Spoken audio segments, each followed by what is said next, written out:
으하세요. 반갑습니다. 안녕하세요. 작은 회사와 몇 개의 가게를 운영하고 있는 유부남입니다.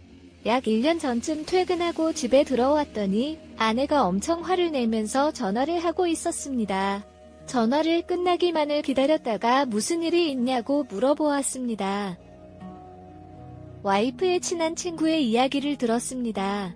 친구의 남편이 바람을 피우고 친구가 용서해 줄 테니 정리하라고 했는데 남편이 거절을 하였다고 합니다. 그러면서 말다툼이 시작되었고 아내 친구는 남편에게 구타를 당하고 병원에 입원 중이라고 하였습니다. 또한 친구의 시어머니도 남편의 편을 들면서 이혼을 포기하고 나가라고 했습니다.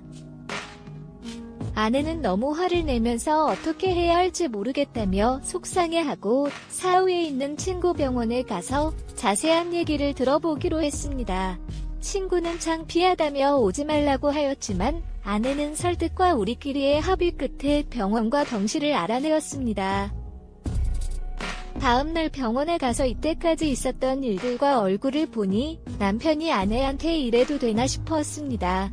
여기저기 멍과 상처들도 많았지만 그것보다 지난 일들이 정말 대단했습니다. 그 둘은 같은 회사에서 다녔었는데 남편이 바람을 펴놓고 음행을 하며 거짓말과 소문을 내어서 아내를 파렴치한 여자로 만들고 결국 퇴사하게 만들었습니다.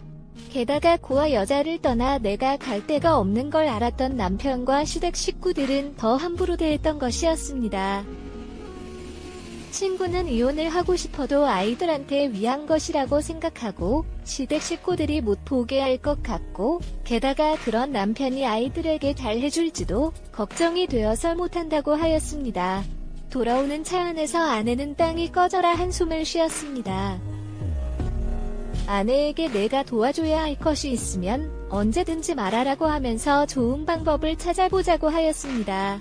며칠이 지나서 친구가 곧 태어날 아이가 있는데 우리 집에 며칠 지내도 되냐고 하길래 관계없으니 아내 편한 대로 하라고 하였습니다.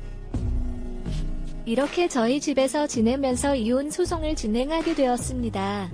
여러 가지 면에서 어렵고 힘든 시간들이 있었지만 친구 아이들이 재판에 나와서 자기 아빠가 자기 엄마를 폭행한 사실을 증언하는 것을 지켜보면서 참으로 마음이 아팠습니다. 제법 긴 시간이 지나서야 이혼을 내게 되었고 아이들도 친구를 데리고 오게 되었습니다. 일단 지내고 또 없고 직장도 없기에 저희 집에서 지내기로 하였습니다.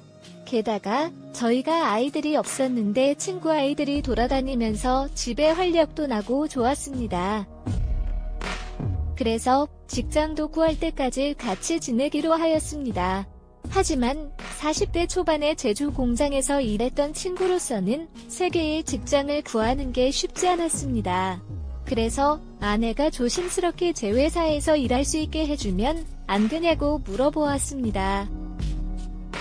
제조업이 아니고 비슷한 일을 하기에 그 부탁은 어렵다고 하였지만 생각해보겠다고 하였습니다. 몇 번의 아내의 부탁이 있었고 일단 제 개인 비서로 일하게 되었습니다. 스케줄 관리, 자료 정리, 온전 등이 주된 업무였습니다. 처음에는 얼마나 불편했는지 더 조심스럽고 힘들었습니다. 하지만 친구가 편하게 업무를 시키셔서 야, 자기도 일하기 좋다면서 열심히 하겠다고 하였습니다. 지금까지 비서 없이 혼자서 다니면서 이래저래 어색한 것도 있었습니다. 한 달 정도 지나니 정말 편하고 좋았습니다. 자연스럽게 하루 종일 같이 지내게 되었습니다.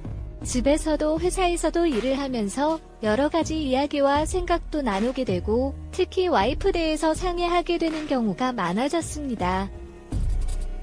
아무래도 오랫동안 친구 사이였기에 아내를 너무 잘 알고 있었습니다. 그래서 아내 선물도 같이 고르게 되고 다투고 나서 넋두리 하거나 조언을 드릴 때도 있고 저에 대한 공적인 부분, 사적인 부분, 정보를 공유하게 되었습니다. 어느 날 거래처 사람들과 술자리가 생겨서 택시를 타고 다니면 된다고 먼저 택한하라고 했더니 친구는 자기 일이라며 기다리겠다고 하였습니다. 몇 번이나 퇴근하라고 하였지만 기다리고 있었고 결국 같이 집에 오게 되었습니다. 오는 차 안에서 여러 이야기를 나누었는데 저도 모르게 제가 아니라 친구를 공정을 넘어 마음에 담아두고 있었던 것을 알게 되었습니다. 이런 마음을 아내한테 말할 수도 없고 그렇다고 더 이상 아니 친구를 제 옆에 두는 것도 아닌 것 같았습니다. 그래서 아내에게 친구네 가족들은 집에서 내보내는 것에 대해서 얘기를 하였는데 이러한 지 얼마 안 되었고 벌써 내보내려고 하냐며 섭섭해하는 것이었습니다. 그렇다고 일을 그만들게 만들면 더 섭섭해할 것이 뻔한 상황이었습니다. 고민을 하다가 아내 친구를 제1기서해서 운영하는 가게에 매니저로 취직시켜주기로 하였습니다. 일을 하게 되었습니다. 비사가 있다가 없으니 다소 불편하기는 했지만 마음만큼은 편하고 좋았습니다. 그런데 아내의 친구는 많이 힘들었나 봅니다. 아무래도 사람들을 직접 상대해야 하고 하루 종일 서서 일해야 하는 것도 만만치 않았던 것 같습니다. 퇴근하고 집에 들어가려는데 아내의 친구가 부르는 것이었습니다. 자기가 뭐 잘못한 게 있냐면서 다시 예전처럼 비서로 일하면 안 되냐고 묻는 것이었습니다. 그래서 여러 가지 이유를 둘러 말을 하였지만 월급을 줄여도 도훈이 비서로 갖고 달라는 것이었습니다.